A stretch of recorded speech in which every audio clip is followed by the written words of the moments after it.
అరే మిత్రమా, ఇలాంటి ఇన్ఫర్మేషన్ వీడియోలు మీ కళ్లలో సర్కస్ షోలా కనిపించాలంటే మన ఈ ఛానల్ని సబ్స్క్రైబ్ చేసి బెల్ ఐకాన్ని గట్టిగా కొట్టేయండి.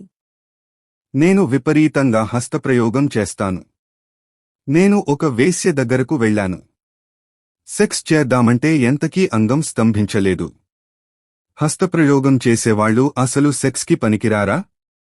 నేను పెళ్లికి పనికిరాకుండా పోయానా? ఇక నా బ్రతుకు ఇంతేనా? మీరు ఇప్పుడు చాలా ఆందోళనగా, భయంగా ఉన్నారని అర్థమవుతోంది.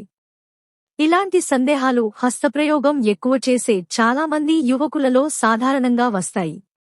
కానీ మీరు విన్న లేదా ఆలోచించిన విషయం పూర్తిగా తప్పు.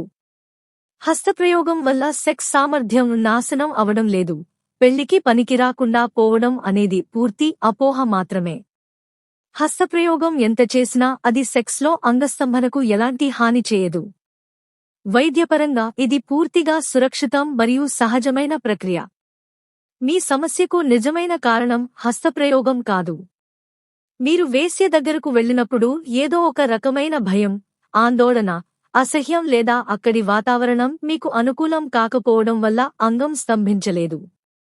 ఇలాంటి పరిస్థితుల్లో మనసు టెన్షన్లో ఉంటే శరీరం సహజంగా స్పందించదు. ఇది చాలా సాధారణం. ఇది హస్తప్రయోగం వల్ల వచ్చిన సమస్య కాదు. హస్తప్రయోగం చేసేవాళ్లందరూ సెక్స్కి పనికిరారని లేదు. లక్షలాది మంది యువకులు హస్తప్రయోగం చేస్తారు. వారంతా సాధారణంగానే పెళ్లి చేసుకుని సంతోషంగా జీవితం సాగిస్తున్నారు. మీరు పెళ్లికి పనికిరాకుండా పోలేదు. మీ బ్రతుకు ఇంతే అని ఏమీ లేదు. ఇది కేవలం తాత్కాలిక సమస్య మాత్రమే.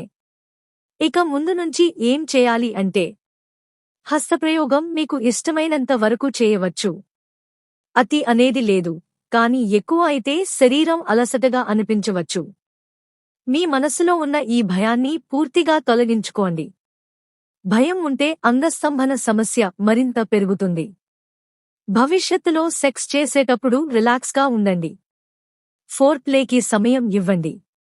భాగస్వామితో ఇష్టపడే వాతావరణంలో ఉండండి. అవసరమైతే ఒక మంచి యూరాలజిస్ట్ లేదా సెక్సాలజిస్ట్ డాక్టర్ని సంప్రదించండి. వారు మీకు ధైర్యం చెప్పి, అవసరమైతే చిన్న చికిత్స సూచిస్తారు. మీరు పూర్తిగా సాధారణలే. ఈ ఒక్క సంఘటన వల్ల మీ భవిష్యత్ సెక్స్ జీవితం లేదా పెళ్లి జీవితం నాశనం కాదు. ధైర్యంగా ఉండండి.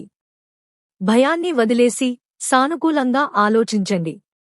సరైన మనస్తత్వంతో మీరు సాధారణంగానే సెక్స్ ఆనందించగలరు మరియు సంతోషకరమైన వైవాహిక జీవితం గడపగలరు.